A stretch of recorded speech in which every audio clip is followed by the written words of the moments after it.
This really irritated me this morning. It quite surprised me. Disney has elected to greenlight a German original program for Disney Plus, mind you, their family streaming service, about a pregnant teen who falls in love with the devil. In fact, if you read further into the article, this pregnant teen, she was essentially impregnated by the devil. This is family entertainment. So it's Rosemary's Baby?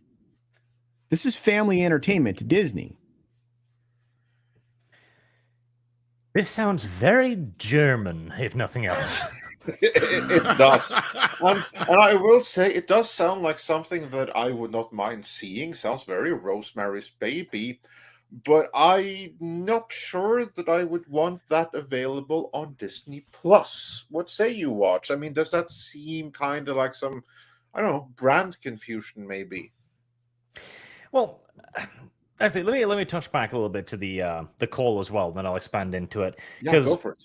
We talked a bit briefly before the show started that we are kind of leaving our golden age here. There was a period where money was everywhere. It was seemingly growing on trees. You had massive investment companies like BlackRock pouring money into everything. And companies could just grow and grow and grow and grow, and there was always cash to be had. But now that is no longer the case. Many of these companies are beginning to pull out. They need returns on their investment finally, and the investors themselves are starting to look at things and going like, okay, but is my moral nonsense really worth all of the money I've put into this? And they're starting to ask questions. The problem is there's going to take quite a while before the full company can begin to turn, because we're only now beginning to see these objections really becoming, mainstream and obvious. And so the company itself is probably going to be producing stuff like this, thinking, well, this is very modern, and God help me, it is. Without really considering the, again, wider implications. Because imagine a show like this, like 20 years ago, for example. Like, yes, we have a German movie about a young girl impregnated by Satan running on the Disney Channel. It would be absurd. Yeah. And it probably is absurd now as well to a lot of people who are the investors of this too. I think this will yet again just hasten the awareness of those on the inside to see like, okay, I put my money into an entertainment company largely aimed at a younger audience, and now this is what they're producing. Is this going to get me my money back? Much less grow it?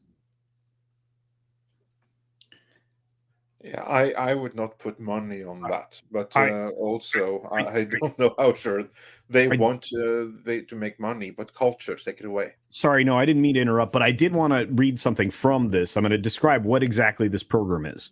It says, Pauline follows the eponymous protagonist, an 18-year-old who accidentally becomes pregnant from a one-night stand. With school stress, the climate crisis, and the downfall of society weighing heavily on her mind, because that's what 18-year-olds think about, by the way.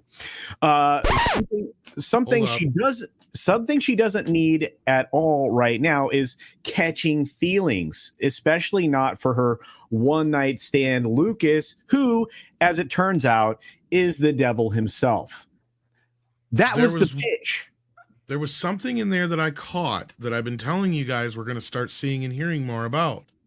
But remember, it said about the environment, something about the environment. The climate crisis. There you go. See, and this is why I can't believe that Bob did pivot in this conversation, because he could have pivoted away from all the DeSantis talk and said, like, that's a subject that, we're working on and trying to deal with right now. But we're really excited about what we have coming up with this kind of a thing and that kind of a thing. And, because ESG is the way they're coming. Yep. That's what they're working on next. Like Universal's already in front of it. This is what they're doing. And this is what we were telling you guys. They just go from one thing to the other where the money is. The money has run out on the woke. So that's the one sign we have that this woke shit's going to go away. What's going to replace it now is the ESG money instead. Yep. So trust me, you're going to start hearing more about this environmental shit in these movies.